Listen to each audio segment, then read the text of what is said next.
This is going to be a great day. We are going to have this pregame show as if we've already won the game.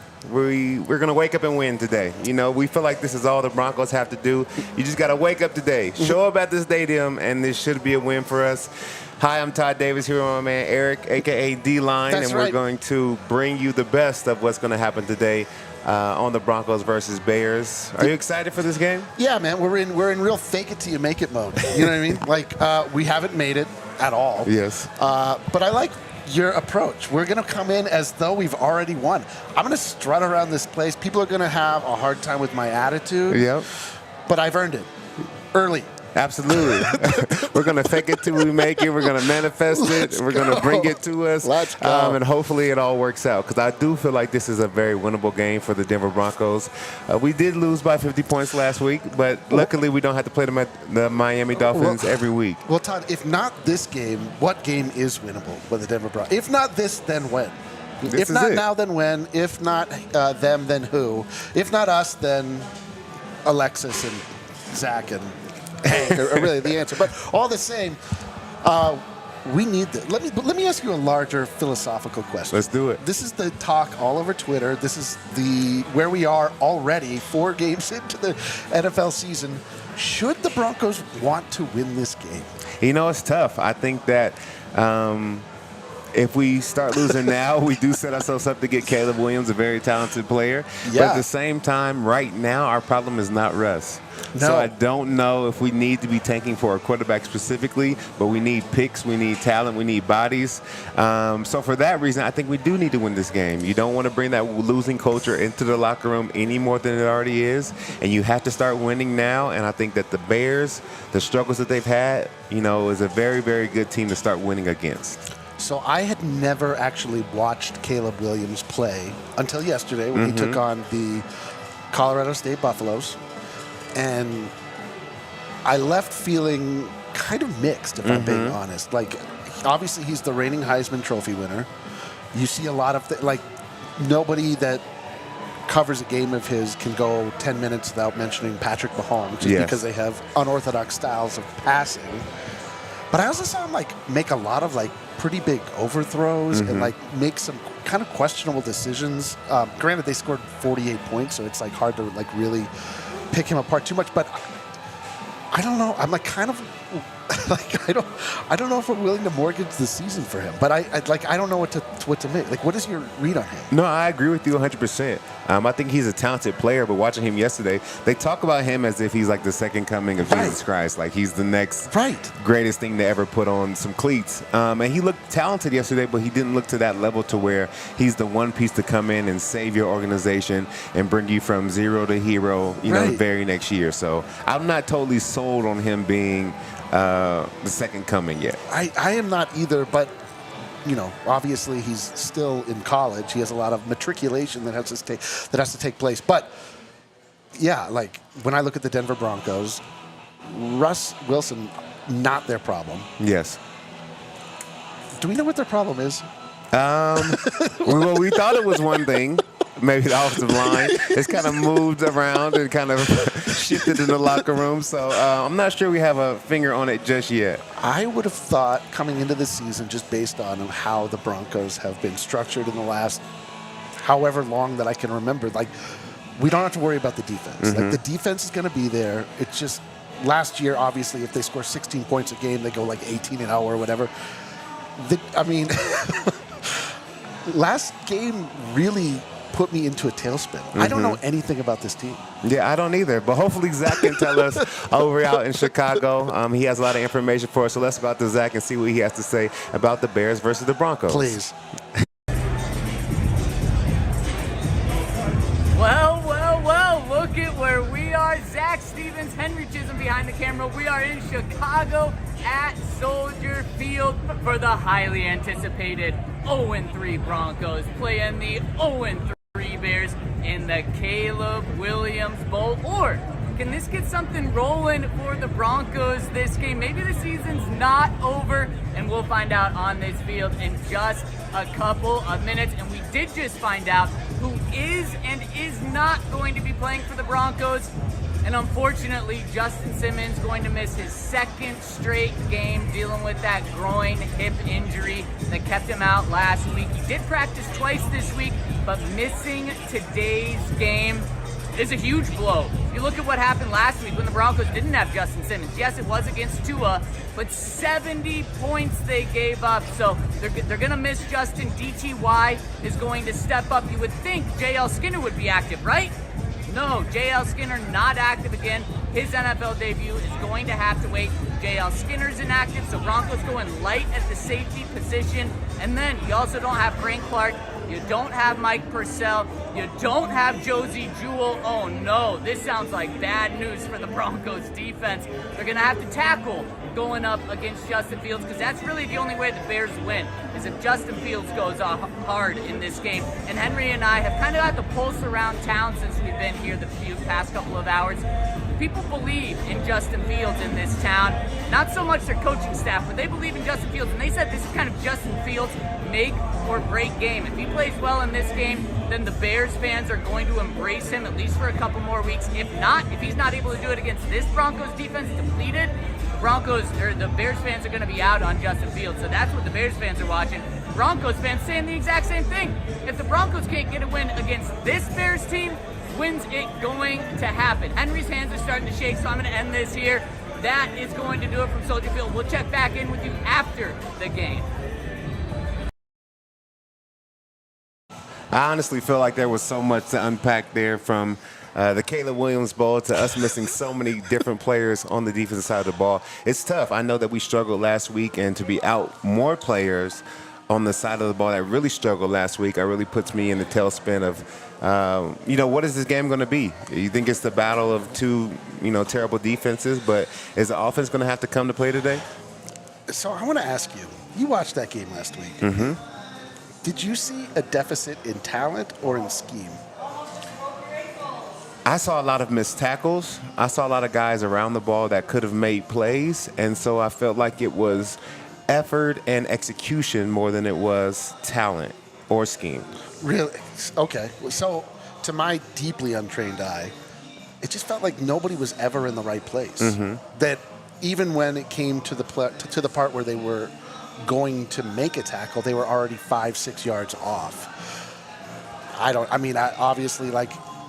know exactly if, getting your guys in the right place, probably gets you to a certain point.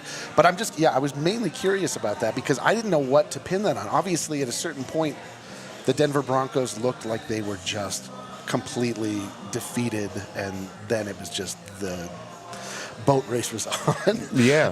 It looked really bad from the beginning. And what I will say about, the scheme, it looked like every man had a gap within the scheme, and it really was poised for the Broncos to be able to stop the run if everybody just did their assignment.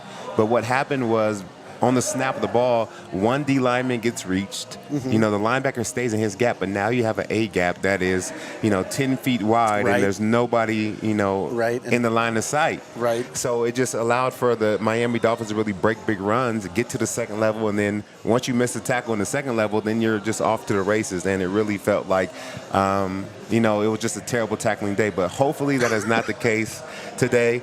I think one of my keys to victory is the Broncos have to be able to miss less than 7 tackles. They have to be able to come ready to play. But aside from that, let's get into these fits. Let's see how these guys are looking, because finally, look good, you look good, you feel good, you play good. So hopefully they're looking good and ready to go. Finally. All right, who we have here? Okay. DJ Moore, you know, is a talented wide receiver for the Chicago Bears. We love don't him want in them to look Chicago. good. We don't want them to play good. We don't want them to feel good. They can get paid good. They though. can get paid good. Yeah, we don't mind that. I think he's looking all right. You know, this is just a very simple fit. Yeah. I think he has on the Alexander McQueen shoes. Very simple fit. Not bad. You know, I can't give him a fire or anything because he does play for the Chicago Bears. So I'm gonna give him a cool. He looks all right. You know, black and white. Black's probably my favorite color to wear. It's a cool fit, not a bad fit I'm at gonna all. give him a. He's sort of like mechanic chic. You know what I mean? Like, Exactly. do you remember at the NBA All-Star game when oh my god, I can't remember his name now. The center for the Brooklyn Nets came out and he was wearing just like a very average outfit. It was just like a hoodie you would get from Target. Yeah. And he was eviscerated on the internet. The internet was not okay with a humble fit coming from an NBA star. This was a little bit of a humble fit. It's very humble. Like he could catch 10 passes today, or he could fix your transmission. You know, I love you never that know. about DJ Moore. I love that. Okay, great. I'm going to cool then. All right, what we got next year here? Okay, Justin Fields. Look at that. Very patchwork. A lot of patchwork going on. I don't know if this is my style. There's a lot going on here, and I don't really know if it kind of goes together. You know, this is kind of like getting dressed in the dark, and this is the pants and the shirt that he came up with. I feel like this fit, this is a universal fit. Like, this would look great on Toni Morrison. This would look good on Justin Fields. This would look great, or I should say it would look the same on everybody, which is kind of weird. Okay. But it's a universal weird fit. But it doesn't look good. These are like pants that you would play hacky sack in. Yeah. Right? Oh, yeah. These are I like don't know if you boulder should pants. own these. Like, I don't know. These are Goodwill worthy, but they're not for me. It's got me scratching my head. I don't know about this fit. Okay.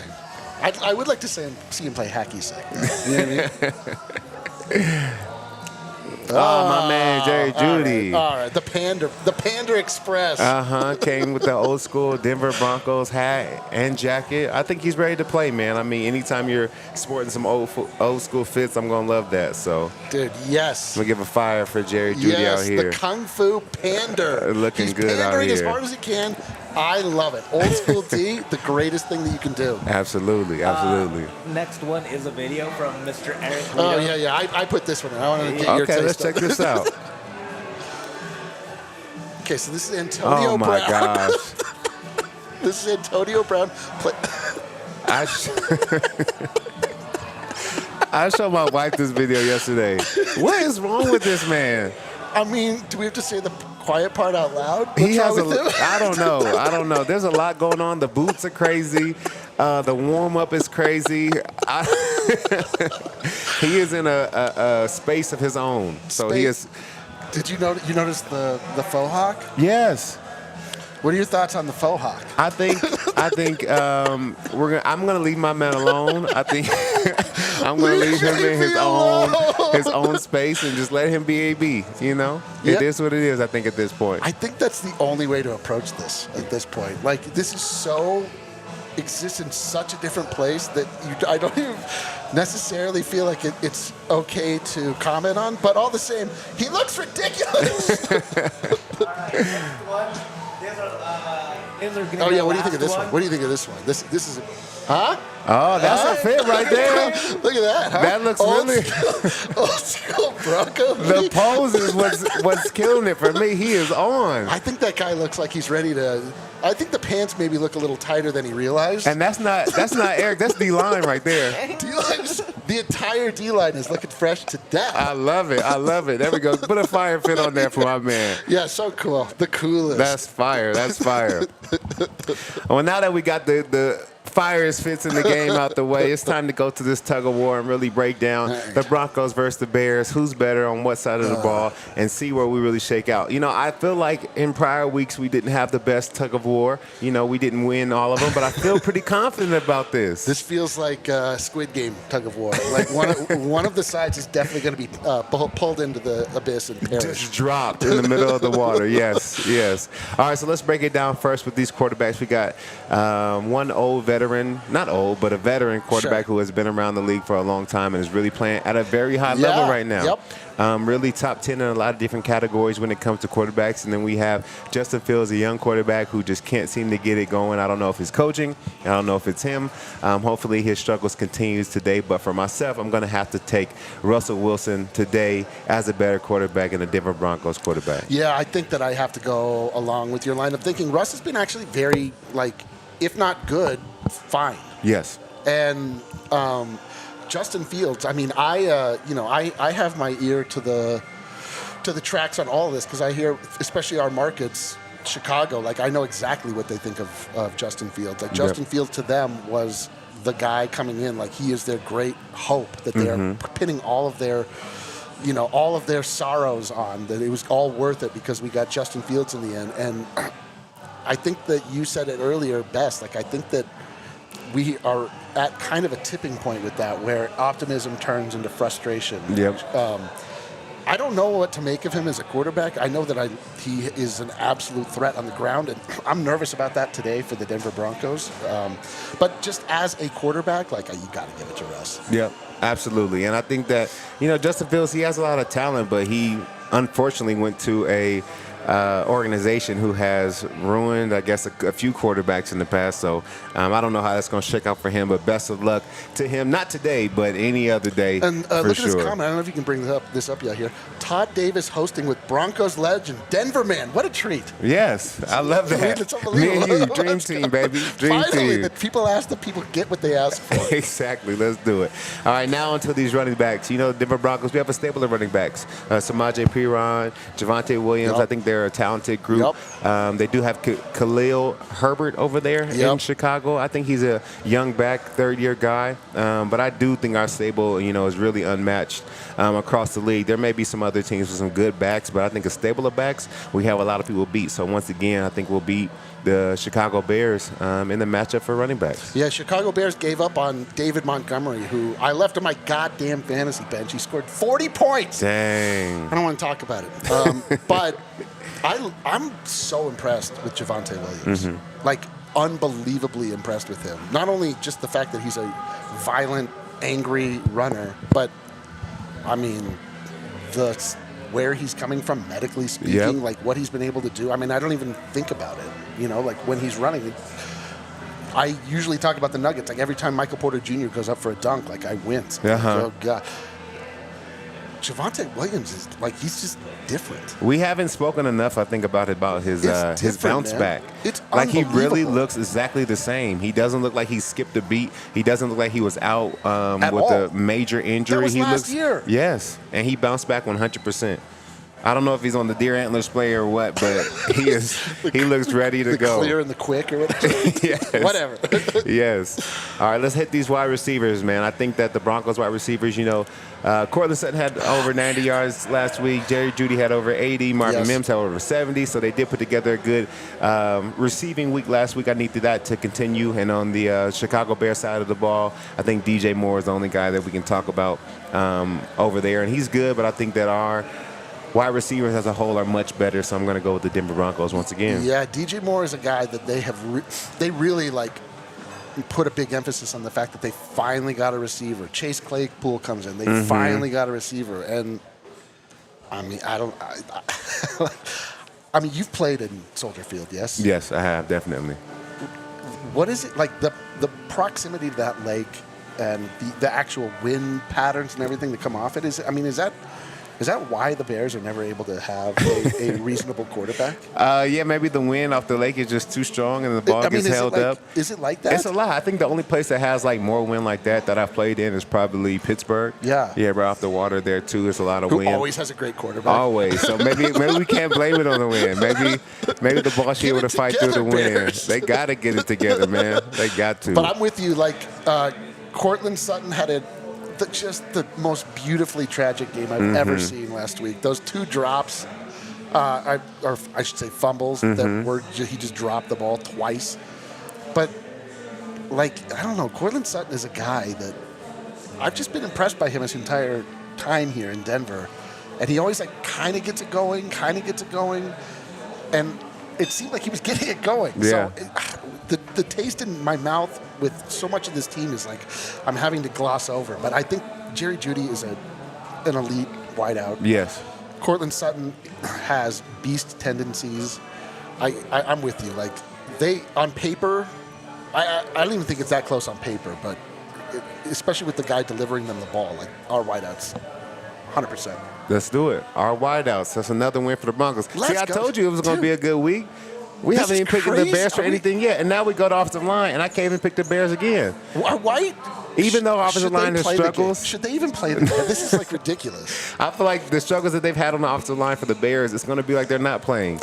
I feel like Justin Fields is going to be running for his life once again this week. Yeah. And hopefully the Broncos are able to take advantage of it. We need more sacks like we had against the Commanders, but we need our sacks to match up with our run defense to really pair us to be a good defense. So hopefully they struggle again, man. I'm going with the offensive line. Ben Powers. Yeah, how have you felt about the additions, Ben Powers and Mike McGlinchey?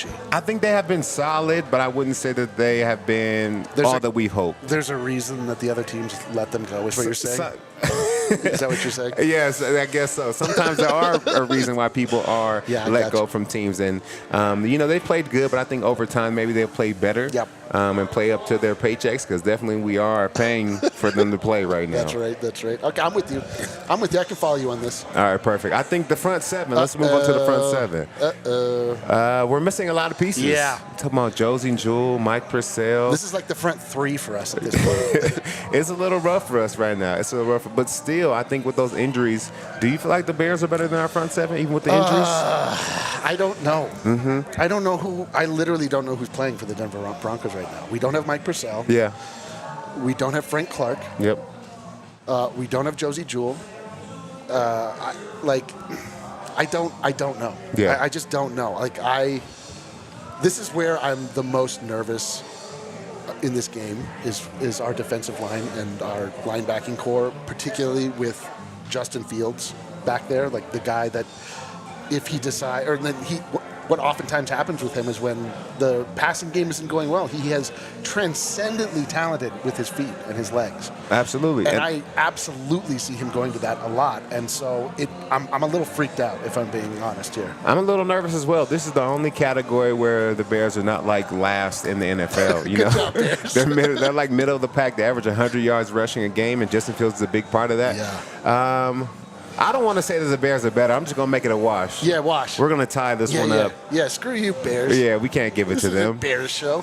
We're being honest, but Also, real quick, after I have an audible, and I want to show you one more fit. That New fits? One more New fit. fit all just right, dropped? another one. Let's go to the secondary, another place where we're missing another big-time player, Pro Bowler and Justin Simmons. Are we going to be able to bounce back? Are we going to be able to put together a good game plan? We're really, really limited at safety, and even J.L. Skinner is inactive for this game, somebody who I thought would have a much bigger role with Justin out.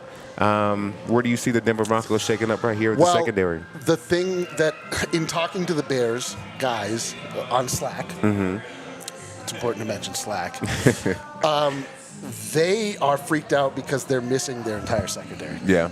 Like their secondary is our front seven. Like they're missing a lot of pieces, a lot of important pieces, and it's not been a particularly great unit to begin with. So even though we are missing Justin Simmons, like we have Pat Surtain. Yes. Like we have like some of the best players in the league in our secondary, even if it's patchwork at this exact moment. Like I think you have to give it to the Broncos. Just injury.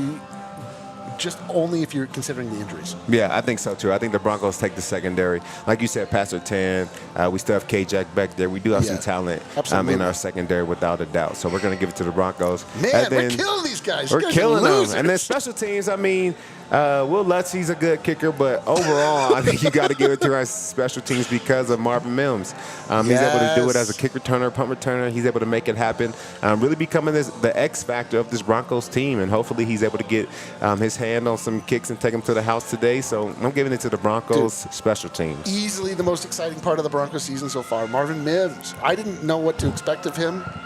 Like I thought potentially a KJ Hamler vibes. Speedy guy. Can we even get to the ball to him? Like, if he has a good game, he'll have a really good game, but it seems like it'll be a lot of feast and famine. But my God, this guy's been visible and impactful, if not every game, at least 2 or 3 games in a row. Yep. I'm like so high on Marvin Mims. Williams. I'm super excited about it. That's like the one thing that I feel like really good about an addition to the Broncos this season. Me as well. His presence has definitely been felt, and he's making a name for himself. He's a young guy, and M&Ms, is that what we call him? M&Ms? Oh, I like the M&Ms. You know, he's making a name for we'll himself. Call him Slim Fady. The nicknames are endless. But yeah, that wraps up our tug of war. And you're here. You said you have one more fit for us. Let's see what you. Let's see. This is a video. This is David Njoku from the Browns. Yes, I saw this. So the caption said he suffered burns on his face. Huh. Okay. This is unique.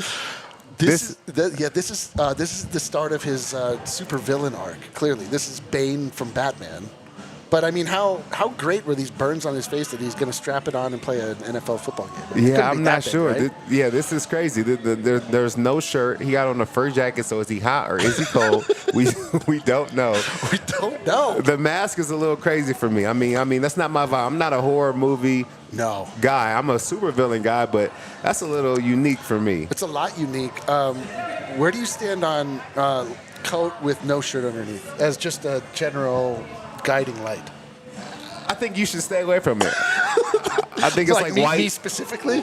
No, all of us. I think it's like white. Was it white? No white after Labor Day. It's just something that you shouldn't do. You know? Yeah, I think that we need to make a rule that we all buy into. Yes. After Labor Day, wear a shirt. Shirt after Labor Day. I think that sounds good. I think that's fair. From now on, that's the rule. DNVR stamped. There's a new rule. Game notes. We really don't have a lot of game notes for you guys. We just have the 0-3 Denver Broncos going up against the 0-3 Chicago Bears. So someone is going to walk away with the win today, and we'll be 1-3. Yeah. I mean, those are great notes. Those are absolutely great notes. I'll tell you what, man.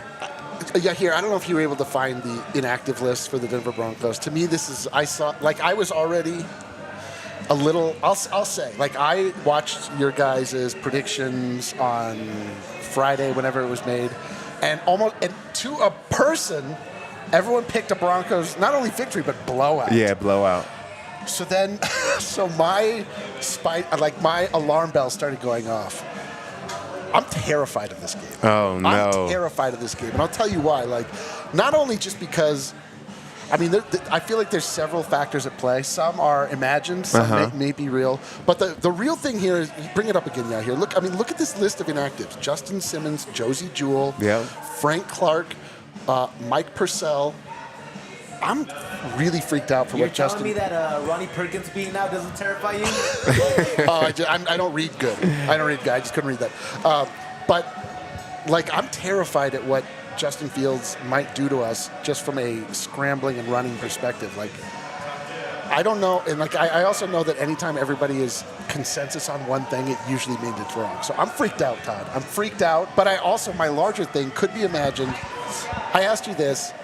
Is Sean Payton diabolical enough to actually have set this Broncos season into a direction that ends with Caleb Williams? He is diabolical. That's undeniable. He is undeniably diabolical. He is, absolutely. And I'm not going to speak for him, but I definitely won't put it past him. I think he's already talked about how Caleb Williams is the kind of player that's going to change the way that drafts happen to a lottery because he's just that much of a talent. So who knows? I think he's a smart man, and if he wanted to do it, I believe he could do it. My feeling is that there's no way. You cannot sell me that this idea that Sean Payton could be so like dynamic and then so inept so quickly. Like the last time we saw him, dynamic, smart coach. Next time we see him, completely inept.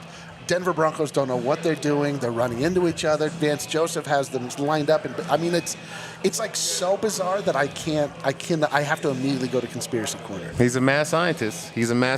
And we'll see, I guess, as the year progresses, whether he set up this plan or not. I think today we'll see. Today we will see. Today we will see. We're fixing to find out, Todd. We are fixing to find out.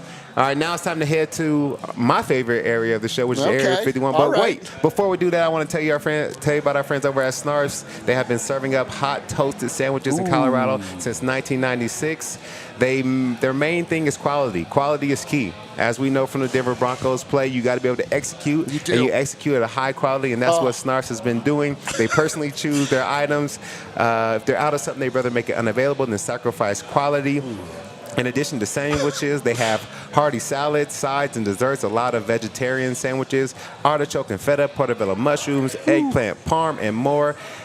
Go download the Snarfs online ordering and delivery. You can join Snarfs Rewards and receive a special welcome offer for $5 off your order of $10 or more. They have member-only offers, birthday gifts, referral points. Give them a try for yourselves at the Broncos tailgate all season long at Empower Field 2. Snarfs is great. We love them here. Go get you some Snarfs and enjoy a sandwich. I have to say, like, if I was pressed and was asked to select the #1 sandwich available in town, Denver, Colorado, I might choose the Snarfs Italian. I think that might be the MVS Okay. in Denver. Most valuable sandwich? That's right, Todd. It's the most valuable sandwich in Denver, Colorado. It is. Have you had it with the Chardonnay? You here? There's something about the way that they the toasting, the way that it comes together, the coalescence. It's a beautiful thing. It might be the best sandwich in Denver, Colorado. It's crunchy and smooth at the same time, which It's is like crunchy. a really weird combination, but like a really delicious combination. It is crunchy. It's with the exact way to describe Justin Fields' outfit earlier on. Crunchy on the bottom, smooth on top with that sleek tank top. Cool. Yeah. Just the one, or are we doing Breck also? No, Brick. You got to tell us about Brick. You got to tell us about our Look at it. friends. I was lost in the sauce, dude. The Hey, it's a Chardonnay. good sandwich. It is a good sandwich. Listen, you guys know what we think about Breckenridge Brewery around these parts. Breckenridge Brewery has been our #1 with the bullet homie since early days of DNVR. If not for Breckenridge Brew, Todd Davis, my personal coworker, and I think I'm safe to say best friend, Absolutely, yeah. at this point, wouldn't be sitting next to me because it would never have happened. We love Breck Brew. The official beer of this month is Broncos Country Pale Ale, either used for numbing yourself or celebrating. We'll find out which. You can get them for $6 here at the DNVR bar. We are big fans of Breck Brew. You should be a big fan as well. Let's go. Let's do it. And now to my favorite segment of the week, Area 51, where I get to take you inside the locker room, peel back the curtain of the secrets over at the Denver Broncos and tell you kind of their game plan. I think that it starts this week with being so fresh and so clean. The Broncos made so many mistakes last week. They missed over 24 tackles in the game, and that is not the way the Denver Broncos defense plays. They want to have a much better week this week. They have talked a lot about their mistakes. They talked a lot about cleaning them up. They're going to be very simple for the Denver Broncos defense in order for them to execute. Like we talked about, they have a lot of inactive, a lot of players that are key players and starters on this team that are going to be missing. So they're going to make a vanilla defensive game plan and make an offense that's really been struggling have to come out and beat them. And I don't see that happening. Yeah. Even with the players out, this offense has been really terrible. I think it's 140 yards a game passing, 100 yards rushing. They've been absolutely horrendous. So they are at a crossroads. Their quarterback, QB1, Justin Fields, called out specifically the coaching as to why they're having a problem. So I feel like what they've been doing the first several weeks obviously has not been working. I just feel like they're going to be like, all right, just go, just be Justin. Go out, be Justin. Like scramble, designed runs, a lot of like. I think that they had a vision of the way that they wanted this to work and how they're going to mold Justin Fields into being the type of quarterback that fits their system. But like their system is terrible. So like, what are they doing? So like, I asked you this earlier. Like, they're gonna have to put a spy on Justin Fields, and who's that gonna be?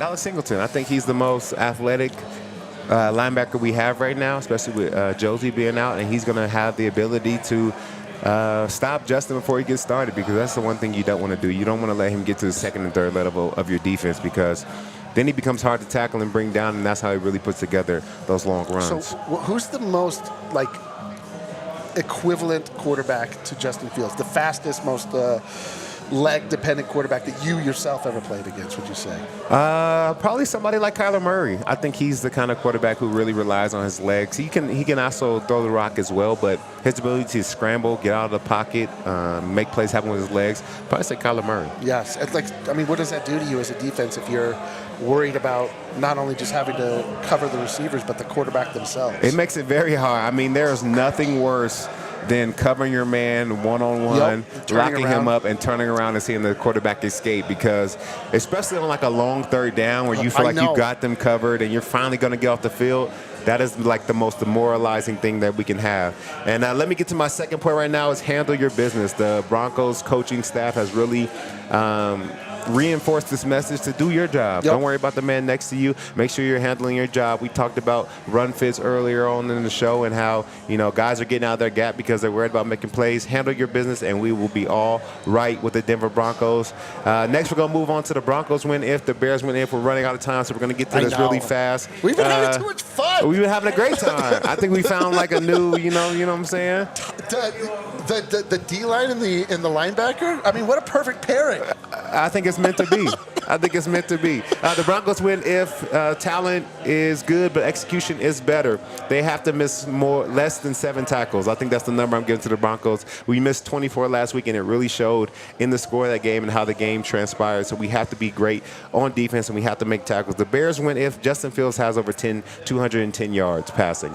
I don't see this happening, but if they're able to put together drives, if DJ Moore is able to come up with some good catches, and Justin Fields is able to get 200 yards passing, I think that's going to be a bad day for our defense, because that he primarily likes to run the ball. So if his passing game is working, that means his running game is also working, and it'll be a bad day for the Denver Broncos defense. Bears win if Sean Payton is a diabolical genius. That's what happens. Yes, let's add that to the will. All right, we don't have any palm readings. We're going to go straight to bets. Get out of here. All right. So, okay. What are your bets? What do you have for us? On Bet365, there is a super boost that I am taking. It is for Javonte Williams, an anytime scorer. Ooh, I like that. Yes, I'm taking it. I'm betting it. I feel great. Javonte Williams, one of the few bright spots, but a very bright spot on the Denver Broncos.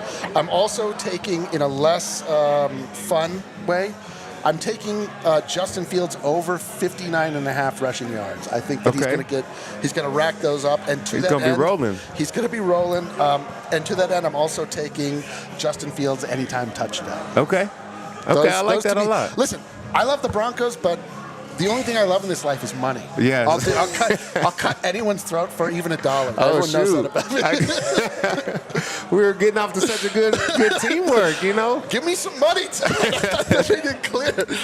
And We're best friends now.